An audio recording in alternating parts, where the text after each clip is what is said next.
pays. Merci, Président, pour la communication. Ça a été très riche. Je suis Léopold Dassé, le messager. Le point qui m'a le plus frappé, c'est au niveau de l'audit du fichier électoral. Alors je me suis demandé comment cela va se faire. Qui va mener cet audit-là? Donc je me pose cette question, donc je renvoie la question au prof pour qu'il nous éclaire là-dessus. La deuxième chose, c'est au niveau des institutions allemandes qui aident le Cameroun à digitaliser son système électoral. Et je ne sais pas si à ce niveau le professeur ou le MRC a dû causer soit avec l'État du Cameroun, soit avec la partie allemande. Je vous remercie. Le journaliste de Siantou actuellement, il passe le micro, lui s'exprime en anglais. Thank you very much, Mr. President. Samson Tabufo is my name. It was a very rich expose there. Mr. President, we insisted a lot on figures, and I know during the registration period we saw militants of CRM on the field taking down notes. Mr. President, can you give us some figures that your militants got to convince Cameroonians that the Director General of Elections says is far different from what your collaborators brought back from the field as registration figures? Thank you very much. Merci, chers confrères. Monsieur le Président national, Oui, merci. c'est à vous donc la parole pour les éléments de réponse aux questions posées par les journalistes. Merci.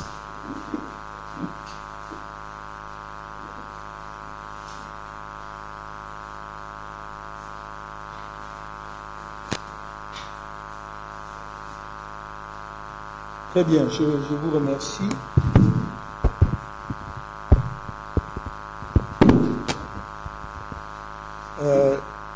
La question de Royal FM, de M. Jean-Marie Anaba, il y a deux volets. La première, c'est le MRC. Pendant toute la période indiquée, a-t-il été toujours présent dans les commissions mixtes de révision? Premièrement, j'ai bien distingué le cas de la diaspora du cas, j'allais dire, du Cameroun. Je vous ai dit, sauf si vous ne m'avez pas bien compris, que en ce qui concerne la diaspora, à notre connaissance, et je voudrais préciser avant d'avancer, que la réunion de la commission mixte ne se fait pas clandestinement. C'est convoqué. C'est convoqué et donc annoncé. Donc, pour que les représentants des différents partis politiques, pas seulement le MRC, soient présents. Et je peux vous montrer, par exemple, pour les inscriptions récentes, les documents sur lesquels c'est signé. Vous verrez RDPC, MRC, PADEG, enfin tout ce que vous voulez, qui ont été présents. Certains d'ailleurs ont des représentants, mais le jour où la commission se réunit, n'envoie pas leurs représentants ou bien leurs représentants ne se présentent pas. Mais nous avons toujours été présents lorsqu'on nous a convoqués à une commission mixte. Ça, c'est au plan national. Au plan, disons, en ce qui concerne la diaspora, ainsi dit, je vous ai dit très clairement que le problème qui se pose et qui nous a amené à faire, entre autres problèmes qui nous a amené à faire ce point de presse, c'est parce que, je vous dis, vérifiez, depuis la clôture des inscriptions sur les listes électorales en août 2018, jusqu'en 2024, il n'y a pas eu d'opération d'inscription sur les listes électorales dans la diaspora. Il n'y a donc pas eu réunion des commissions. Il ne pouvait donc y avoir ni toilettage, ni refonte. Comment voulez-vous que nous soyons présents à une commission qui ne se réunit pas? Voilà d'où part le problème. Bien que les chiffres d'inscription sur les listes, des inscrits sur les listes électorales dans la diaspora soient étranges. Je vous ai dit, globalement, la diaspora camerounaise doit avoir 6 millions de personnes. Mais il n'y a que 19 000, il y a moins de 20 000 inscrits, Camerounais inscrits dans toute la diaspora. Ça ne nous dit rien. Sur 6 millions, n'importe quel pays européen pourrait fournir 5 à 10 000 électeurs inscrits. dans la diaspora. Mais je dis la totalité. Et ça, c'est la base des élections de 2018, c'était 19 000. Et ce qui nous interpelle donc, c'est qu'on a soustrait encore 364 électeurs de ces 19 000, sans nous dire quand et comment. Voilà le problème. Donc, nous participons, nos représentants participent effectivement aux commissions mixtes qui sont convoquées au Cameroun. Nous avons toujours des représentants. Nous n'avons pas pu participer à quelques commissions mixtes, que ce soit dans la diaspora, tout simplement parce que ces commissions n'ont jamais été convoquées et non passées. Maintenant, vous vous demandez pourquoi j'insiste sur la diaspora et non pas sur les électeurs qui sont sur le territoire national. Je crois que j'y ai répondu partiellement. Je n'insiste pas sur la diaspora. Parce qu'à la limite, sauf si on pense que je suis distrait au point de ne pas faire la différence entre 19, mettons 20 000 électeurs et 8 millions d'électeurs au Cameroun. Donc, tout le monde est... C'est l'évidence même que l'essentiel, le gros des électeurs, c'est au Cameroun. Mais j'ai pris la diaspora parce qu'il y a un fait concret. Je n'invente pas les faits. Je n'aime pas inventer et raconter des histoires. Donc j'ai donné des faits, des chiffres. Dans le cadre, pour ce qui est du Cameroun, parce que vous nous demandez si nous ne devons pas effectivement plutôt être présents sur le territoire pour être sûr qu'on contrôle les élections. Mais vous pensez bien que c'est notre travail, cher monsieur Jean-Marie Anawa. C'est pour cela que notre parti prétend sans fanfaronnade.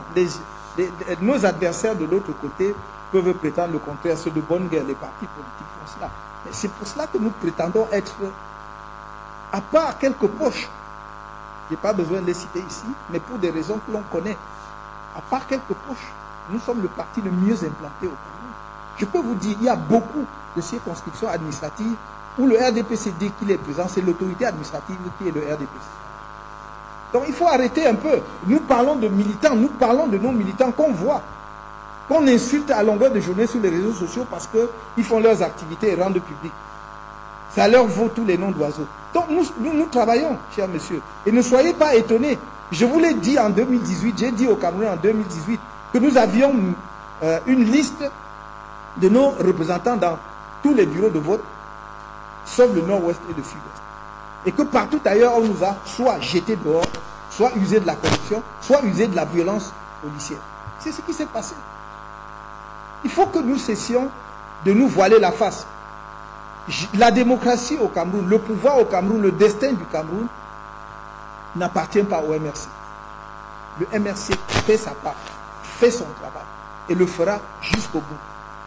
Et tant que le peuple camerounais nous fait confiance, et tant que nous pensons qu'avec l'aide du peuple camerounais, nous pouvons apporter un changement dans ce pays, nous nous battons jusqu'au bout. Et croyez-moi, ce combat ne se limite pas à un individu, fut-il le président du MRC, c'est un combat qui est amené à se poursuivre. Je mets quiconque au défi, sorti de la période du parti unique, de montrer un parti politique de l'opposition au Cameroun qui n'a jamais été aussi implanté que nous. Vous comprenez? Voilà. Donc, nous travaillons, croyez-moi, et chaque fois qu'il y aura convocation d'une commission de révision des listes électorales, nous serons présents parce que nous avons désigné nos représentants partout. Si, pendant la période de toilettage, je n'ai plus les dispositions légales en tête, il est prévu que les partis politiques doivent y prendre part, nous serons présents. En ce qui concerne le messager, M. Dassi, il l'a dit à propos de l'audit. Qui va faire l'audit? L'audit se fait toujours par les auditeurs. Et il ne s'agit pas pour nous même d'aller chercher des gens à l'étranger. Il y a plein d'informaticiens, parce que c'est un problème informatique. Il y a plein d'informaticiens, il y a plein de Camerounais qui ont les compétences nécessaires. Je vous signale qu'en 2012, lorsque la société allemande avait gagné le marché à 8 milliards, il y avait une offre d'un groupe d'informaticiens camerounais, d'un collectif d'informaticiens camerounais à 6 milliards et demi. Mais on avait préféré donner à la société allemande qui a été à 7 milliards et demi, presque 8 milliards. Voilà la vérité. Donc, vous pouvez aujourd'hui trouver au Cameroun des structures, des Camerounais, des informaticiens capables d'auditer le système informatique, ou en tout cas la base de données ELECAM. Ils vont vous dire là où il y a des failles ou pas. Il ne s'agit pas de faire un miracle. Vous avez dit les institutions allemandes qui aident le Cameroun. Les institutions allemandes en question n'aident pas le Cameroun. Ce sont des sociétés qui ont gagné des marchés, utilisons des termes appropriés. Parce que chaque fois qu'on parle d'étrangers, nous sommes à genoux, on croit qu'ils viennent nous aider. Ils ne nous aident pas, ils ont gagné un marché. Et un marché qu'auraient dû gagner les Camerounais, parce qu'il ne s'agit pas d'un niveau d'expertise qui dépasse les Camerounais. Ce qu'on a fait pour les inscriptions sur les listes électorales, ce qu'on a fait pour les cartes nationales d'identité, ce qu'on a fait pour les passeports, est à la portée des Camerounais. Du premier informaticien camerounais. Parce qu'on a des informaticiens de haut vol dans notre pays, ou en tout cas ressortissants de notre pays. Donc il ne faut pas qu'on continue ce complexe-là, non seulement qui nous fait sortir de l'argent, mais qui permet à des étrangers de venir s'amuser au Cameroun, avec le destin du peuple camerounais. Nous parlons d'une société qui n'en a rien à foutre. Si on lui donne de l'argent, il fait ce qu'on lui demande de faire. Ou elle fait ce qu'on lui demande de faire. Donc, l'audit sera fait si l'État veut faire auditer le fichier électoral, ce n'est pas compliqué.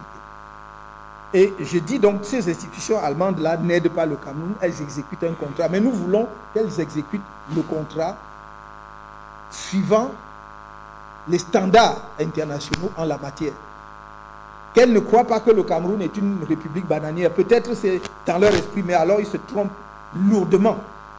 Lourdement. Je dis toujours, quand il s'agit du Cameroun, les gens devraient réfléchir à 2 reprises. À 2 reprises. Je l'ai déjà dit à plusieurs occasions.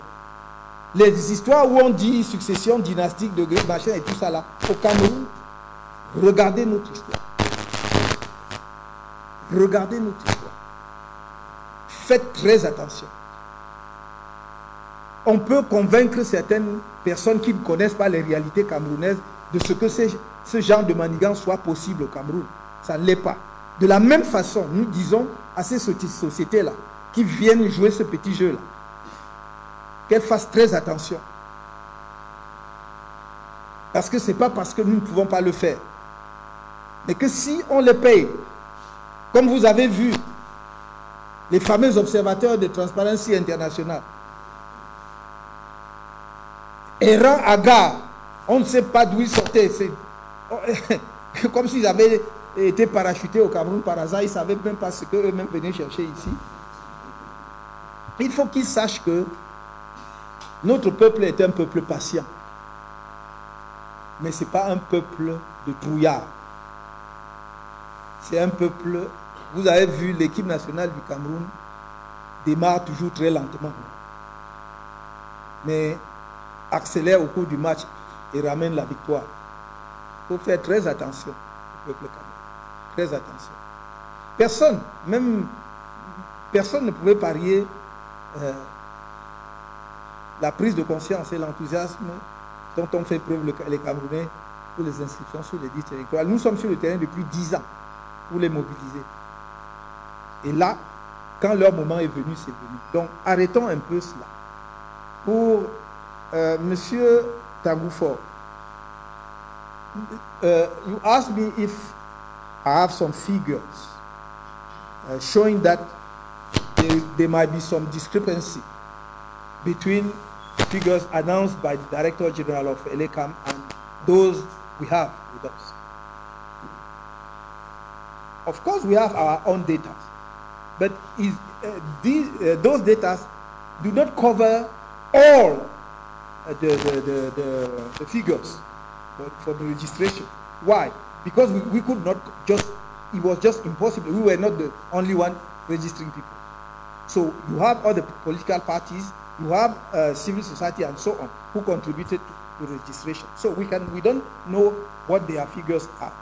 But what we have put us in position, if we have a chance to participate to what they call toilettage, to the cleanup of the electoral list, to tell them exactly this is wrong, this is not. That's why we are expecting them to convene that commission to make the cleanup altogether, not only as ELECAM on its side, on its own side, and we with our own figures. We will be fixed and have a clear idea of the situation after the cleanup. end of December this year. Because it's only after that that you are able to say what you have said now is, if we now challenge their figures, they say, no, we are still waiting for the cleanup. You cannot protest because we don't have the definitive data. And this is what we are expecting. If we have a chance to take part in that commission, then we will make our own data available so that we come out with proper figures of registration in 2024. That's what we are trying to do. Merci. Je crois qu'avec ça, nous avons terminé. J'espère que nous aurons d'autres occasions de rencontres. Comme je vous l'ai dit, nous entrons progressivement dans une période où les médias seront extrêmement sollicités et nous comptons sur vous pour répondre toujours aussi aimablement à nos invitations, pour pouvoir donner également notre son de cloche sur la conduite des affaires de notre pays. En tout cas, même si ce n'est pas au courant de ce mois de septembre, avant la fin de cette année, nous aurons d'autres occasions de rencontres extrêmement importantes. Nous vous communiquerons les dates et, si possible, éventuellement, l'objet de ces rencontres qui vont être également déterminantes pour l'année cruciale de 2025 dans notre pays. Merci encore.